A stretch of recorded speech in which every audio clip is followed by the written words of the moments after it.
The auctioneer's gavel came down on the old Farmall H for $350. I was the only bidder. Everyone else at the estate sale was looking at the newer equipment, the tractors from the 60s and 70s that still had value, still had power, still could work a modern farm. I saw something different. I saw opportunity. My name is Marcus Webb. This was 2004. I was 26 years old with a business degree I'd never used, and $40,000 I'd borrowed from everyone who'd take my calls, my parents, my uncle, 2 former college roommates, even convinced my grandmother to co-sign a loan. Everyone thought I was crazy, told me farming was dying, told me small operations couldn't compete, told me corporate agriculture had won, and there was no point trying to fight it. They were right about one thing. Small farming the traditional way was dying, but I wasn't planning to farm the traditional way. I was planning to buy every failing farm in the county, one by one, piece by piece, until I owned enough land that I became the thing everyone said couldn't exist anymore. A farming empire built from the bottom up instead of handed down or corporate-backed. That $350 Farmall H was just the beginning. The farm that tractor came from was the Henderson place. 200 acres on the east side of the county. The old man, Robert Henderson, had died at 87, heart attack, while checking fence lines.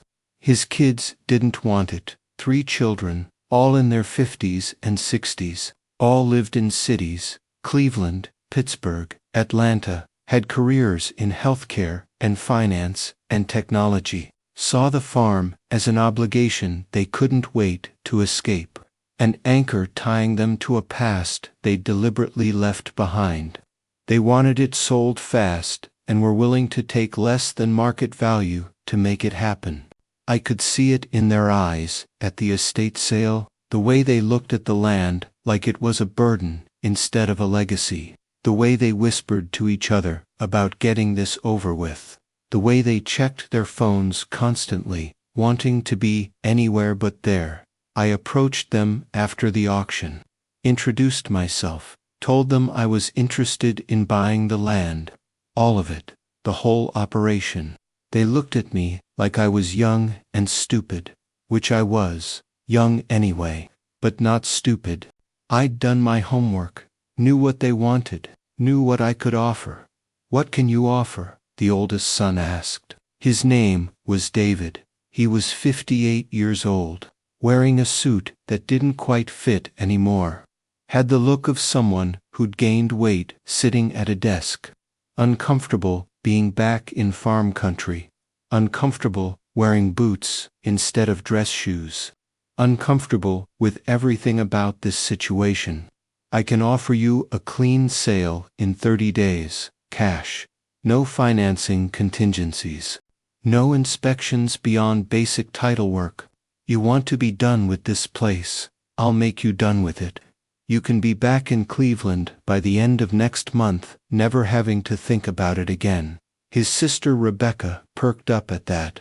She was the middle child, had been the most vocal about wanting to sell quickly. She said, "How much are you offering?" I named a number I'd calculated carefully.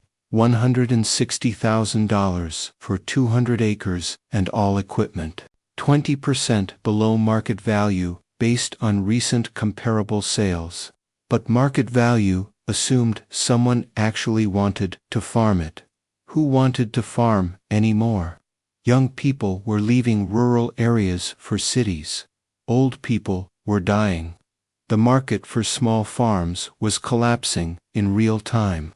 There were a dozen other farms for sale within 30 miles. My offer was low, but it was real. It was immediate, and it was certain. "That's insulting," David said. "This land has been in our family for 3 generations. Dad worked it his whole life.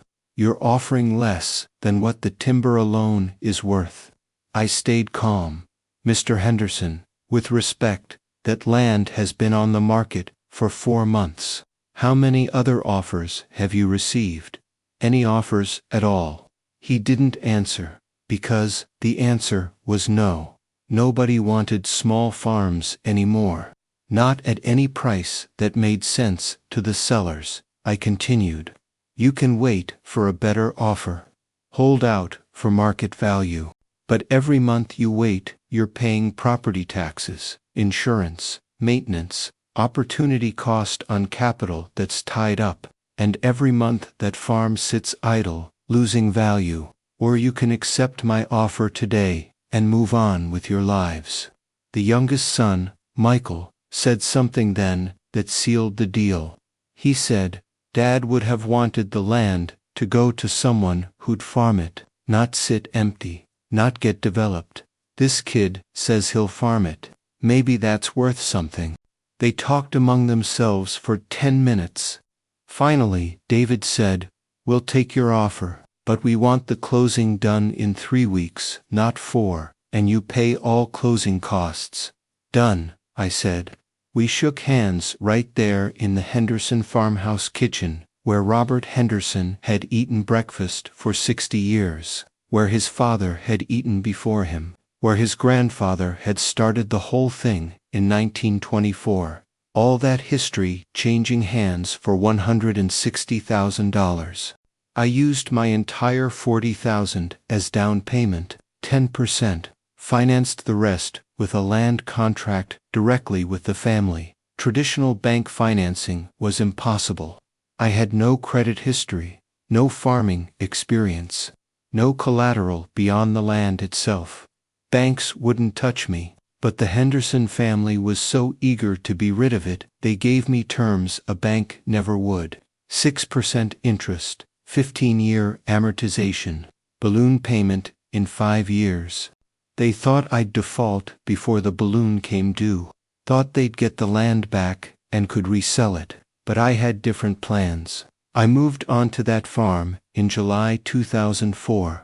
The farmhouse was livable but outdated. Kitchen from the 1960s, bathroom fixtures from the 1970s, carpet that should have been replaced a decade ago, but it had running water and electricity and a roof that didn't leak. That was enough. I wasn't there for comfort. I was there to build something. I farmed with equipment that was older than I was. That $300-N-50 Farmall H became my main tractor. Also inherited a 1955 John Deere Model 60, a 1963 International 706, and various implements from different eras. A combine from 1968 that barely ran, planters and plows and cultivators that should have been in a museum. But they worked, barely, and barely was enough. But here's what nobody understood. I didn't need new equipment. I didn't need efficiency per acre. I needed cheap equipment that worked well enough to get crops in the ground and harvested. Because I wasn't trying to maximize yield per acre like traditional farmers. I was trying to maximize profit per dollar invested. Big difference. I farmed that 200 acres as cheaply as humanly possible. Corn and soybeans in rotation. Nothing fancy, nothing specialty. Minimum inputs, no-till where I could get away with it. Used the cheapest seed varieties. Minimal fertilizer. Spot-treated weeds instead of blanket spraying. Did all my own labor. Lived on almost nothing. Rice and beans for dinner most nights. Didn't go to town unless necessary. Didn't date because dating costs money. Had exactly one goal. Save every dollar. Reinvest everything into one thing. More land. That first year, I cleared $18,000 after expenses. Not a lot, but I lived on $6,000 and banked $12,000. Year 2, I cleared $23,000, lived on $7,000, banked $16,000, building a war chest for the next acquisition. The Bradshaw farm came up for sale in January 2005, 350 acres.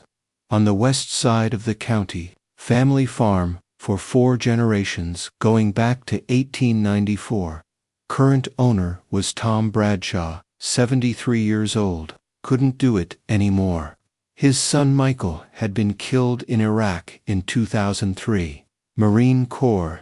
Roadside bomb outside Fallujah. Tom had been planning to pass the farm to Michael, had been teaching him, training him, preparing him. Then one day he got a visit from 2 Marines in dress uniforms, and his entire plan for the future died with his son. Tom's other kids had no interest. Daughter was a nurse in Pennsylvania. Other son was a software engineer in California. Neither wanted to farm. Neither could farm, even if they wanted to. Tom tried for a year to keep going, but at 73, with no help, it was impossible. Put it up for sale in late 2004. Asked $350,000, fair price for the time, but nobody was buying. I made an offer in February 2005, $210,000, 40% below asking. I knew it was insulting. Knew Tom would probably tell me to leave, but I also knew nobody else was making any offers at all. The market was what the market was. Tom called me some things I won't repeat. Told me to get off his property. Told me I had no respect for what farming meant. Told me I was the problem with the younger generation. Entitled, greedy, willing to profit from other people's pain. I listened, didn't argue, told him my offer stood if circumstances changed, then I left.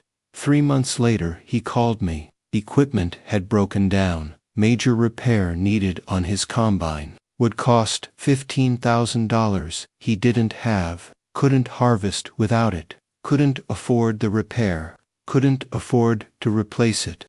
Banks wouldn't lend to a 73-year-old farmer with no succession plan. He was trapped.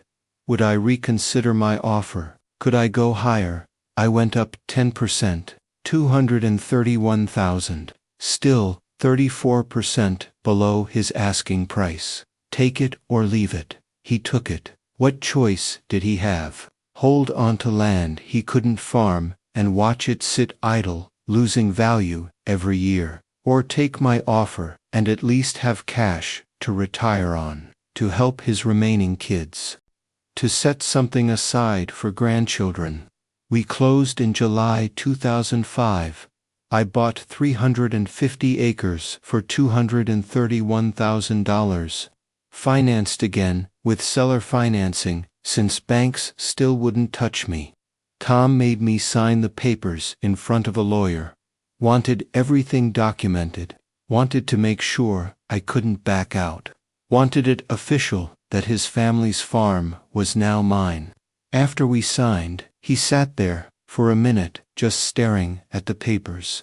Then he said, I thought Michael would farm this someday. Thought he'd bring his kids here. Thought the farm would go on. Now it goes to you.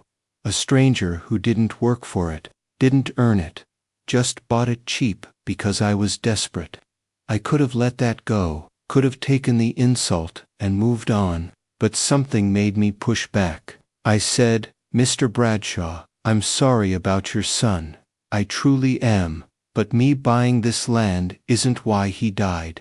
Isn't why your other kids didn't want to farm. Isn't why you couldn't keep going at 73. Those are life circumstances, tragedies, realities.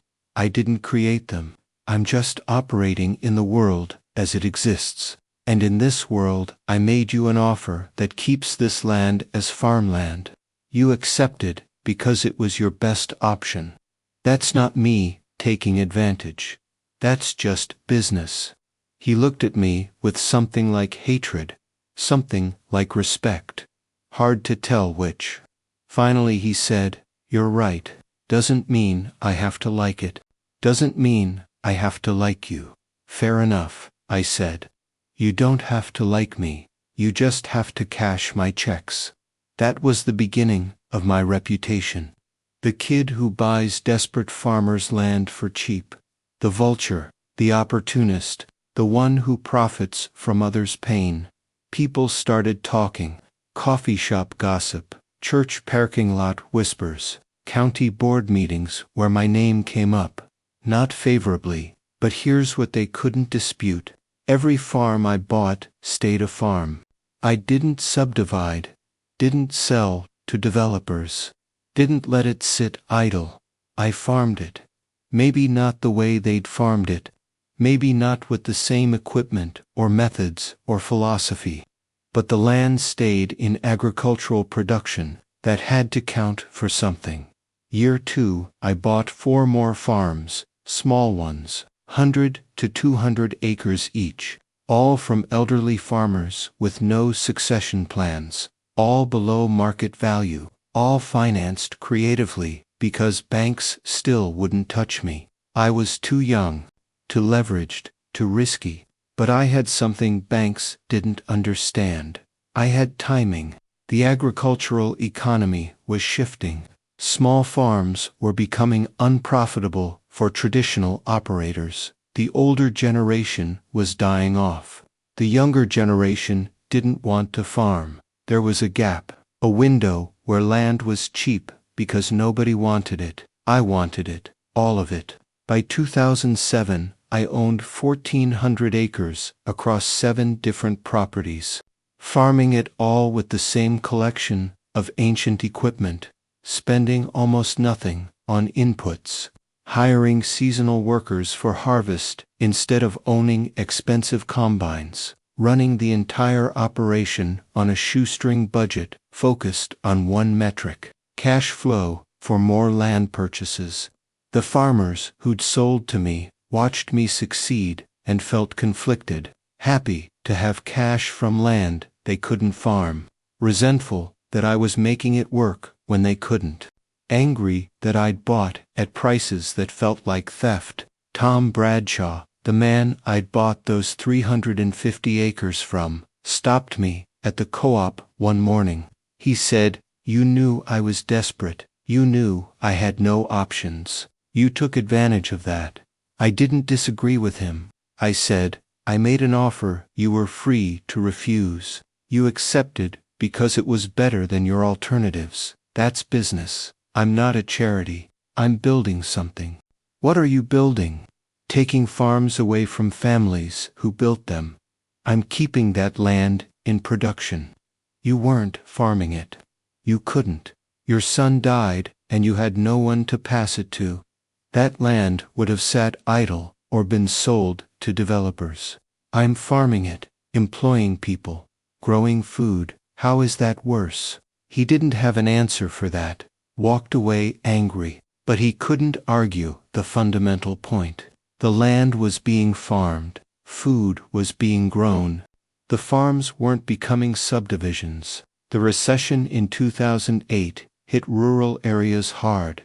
Credit dried up completely. Commodity prices dropped 30% in 6 months. Farmers who'd been barely holding on with equipment, loans, and operating credit suddenly couldn't get financing. Banks that had been lending aggressively pulled back, called in loans, refused to renew credit lines, forced liquidations. Farms went into foreclosure at a rate nobody had seen since the 1980s crisis. Every week, another auction notice in the county newspaper. Another family losing everything. Another generation of farming ending not by choice, but by financial catastrophe. I was waiting for this, had been preparing for 3 years, while other farmers had been upgrading equipment and expanding operations on credit. I'd been saving, living lean, building cash reserves, keeping debt minimal, maintaining relationships with the few lenders who'd work with me, positioning myself for exactly this moment. When everyone else was desperate, I had cash, had credit, had the ability to move fast. The Jameson farm was the first. 580 acres. Bank foreclosure. Family had owned it since 1923. Current owner, Rick Jameson, was 45 years old, had expanded aggressively in 2006 and 2007 when credit was easy and commodity prices were high, bought new equipment, new trucks, built a new barn, all financed, all leveraged. When prices crashed and credit disappeared, he couldn't make payments, bank foreclosed, auctioned everything. I bought the land at auction for $190,000, less than $330 per acre. The equipment alone was probably worth more than that, but nobody else was bidding. Nobody else had cash. The bank just wanted it off their books. Rick Jameson was there at the auction. Had to be. Bank required it. I watched him watch his family's land sell for a fraction of what it was worth. Watched him realize he'd lost everything. Watched him understand that decades of his family's work was over. I went up to him afterward, wasn't gloating, wasn't celebrating, just wanted to say something. Told him I was sorry it worked out this way. Told him I'd keep the land in production. Told him if he ever wanted to come see what I was doing with it, he was welcome. He looked at me with eyes that were completely dead. Said, "You're not sorry. You waited for this. You planned for this. You wanted farms to fail so you could buy them cheap. Don't pretend you care." He wasn't completely wrong. I had waited, had planned, had positioned myself to take advantage of a crisis. But I hadn't caused the crisis, hadn't made the banks lend recklessly, hadn't made farmers overextend. I just recognized an opportunity and had the resources to act on it. The Wilson farm came next. 320 acres, another foreclosure. The Martinez place after that, 400 acres. Then the Crawford farm, the Porter property, the Reynolds land. 9 farms total in 2008 and 2009, bought at foreclosure auctions or direct from banks desperate to clear bad loans. Added 3,200 acres to my operation. Paid an average of $400 per acre. Market value at the time was probably $700 per acre. But there was no market, just desperate sellers and one buyer with cash. Some people called me a vulture, said I was profiting from others' misery, said I was destroying the fabric of the rural community, said I should be ashamed. Maybe I should have been. Maybe there was something morally wrong with what I was doing. But here's what I kept coming back to. Those farms were going to be sold, regardless of whether I bought them or not. Banks were going to foreclose. Families were going to lose their land. That was happening, with or without me. The only question was who would buy the land and what they'd do with it. If I didn't buy it, someone else would. Maybe another farmer. Maybe an investment group. Maybe a developer who'd subdivide it. At least with me, the land stayed farmland, stayed in production, continued its original purpose. Was that rationalization? Probably. But it was also true. The county newspaper ran an editorial about me in late 2009. Titled it, "The Problem with Opportunism in Agriculture."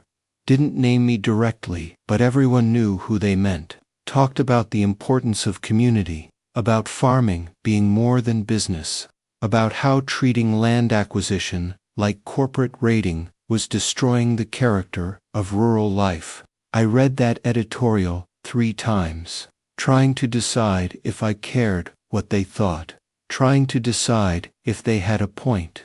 Finally decided that their opinion didn't change reality. I was playing by the rules as they existed, making offers sellers accepted, operating legally and above board. If people didn't like the outcomes, that wasn't my problem to solve. But I did start thinking about legacy, about what I was building and how it would be remembered, about whether being successful meant anything if everyone hated you for it. By 2010, I owned 4,200 acres, the largest single farming operation in the county, And I'd done it with mostly ancient equipment and aggressive land acquisition during market downturns. That's when I started upgrading, bought modern tractors, efficient combines, precision agriculture, technology, finally had the scale to justify the investment. The old Farmall H that started everything got retired to a place of honor in my machinery shed. People's attitudes started shifting. The farmers who'd sold to me were mostly retired or dead. The younger generation saw me differently. Saw someone their age who'd built something from nothing, who'd taken risks and won, who'd figured out how to make farming work in an era when everyone said it couldn't be done. Banks that had refused me loans now competed for my business. Equipment dealers who'd ignored me now gave me priority service. Coop managers who'd been dismissive now treated me with respect. Success changes everything, but not everyone was happy. The remaining small farmers watched me with suspicion, saw me as a threat, saw my success as proof they were failing. Some of that was fair. I was farming land they used to farm, land their families had worked for generations, land that now had my name on the deed. Bill Matthews farmed 400 acres adjacent to 3 of my properties. He was in his 60s, stubborn, proud, refusing to sell even though he was struggling, even though it made financial sense to liquidate and retire. He kept farming because it was who he was, because Matthews had farmed that land since 1887, and he wasn't going to be the one who ended it. His equipment kept breaking down. Old tractors, like the ones I'd started with, but unlike me, he didn't have the cash flow to keep them running. He'd come to the Coop looking for credit to buy parts, getting turned down, getting further behind. I approached him one morning, told him I wanted to buy his land, offered him market value, actually offered him above market value. He'd treated me fairly when I was starting out, never talked down about me, never called me a vulture. I respected that. He looked at me for a long time, then he said, "I appreciate the offer, I do, but I can't sell. This land is who I am, what my family built. If I sell, I'm just another old farmer who gave up." "You're not giving up. You're retiring after 50 years of hard work. There's honor in that, maybe, but it still feels like losing." I understood that. Understood it more than he knew. My father had been a small business owner, run a machine shop for 30 years, lost everything in the recession of 2001, watched his life's work get liquidated for parts, died of a heart attack 6 months later at 53 years old. I'd watched what losing does to a man. That's part of why I'd built what I built, so I'd never be in a position where someone could take from me what my father had taken from him, so I'd never feel that powerlessness. Bill Matthews held on for 2 more years. Then his main tractor threw a rod and the repair cost more than the tractor was worth. He couldn't afford to fix it, couldn't afford to replace it, couldn't farm without it. He called me, asked if my offer still stood. I told him it did. We closed the sale in 3 weeks. He cried when he signed the papers. Not because the price was unfair, because it was over. His family's connection to that land was over. I gave him something the papers didn't require. Told him he could stay in his house as long as he wanted, rent-free. His wife was in poor health. Moving would be hard on her. I didn't need the house, had my own. It was the right thing to do.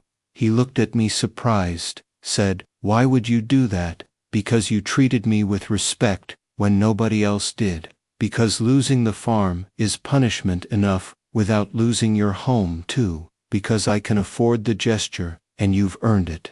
We shook hands. He stayed in that house until his wife died 3 years later. Then he moved to be near his daughter. But those 3 years mattered, gave him dignity, gave him time to adjust, cost me nothing that mattered. By 2014, I owned 5,700 acres, the biggest farm in the county by far. Second biggest was less than 3,000. I'd done in 10 years what people said was impossible. Built a major agricultural operation from basically nothing in an era when farming was supposed to be dying. How did I do it? Started with one old Farmall H and $350. Bought cheap land when others couldn't or wouldn't. Farmed lean when others farmed traditionally. Saved aggressively when others spent. Bought during downturns when others panicked. Upgraded when I had scale. Treated people fairly but never confused fairness with charity. Some people still call me a vulture. Still resent what I built. Still think I took advantage of desperate farmers. Maybe there's truth in that. I bought land from people who had no better options. Paid prices below what they wished they could get. Profited from their inability to continue. But here's what's also true. That land is still farmland. Still producing food. Still employing people. Still maintaining the agricultural character of this county. It didn't become strip malls or subdivisions. It didn't sit idle. It's being used for what it was meant for. Is that redemption? Is that justification? I don't know. What I know is I built something real, something lasting, something that provides for my family and employs dozens of people and keeps thousands of acres in production. The old Farmall H sits in my main machinery shed. Restored now, painted, maintained. Doesn't work anymore, but represents everything I built. Reminds me where I started. Reminds me that opportunities exist in the gaps between what was and what's coming.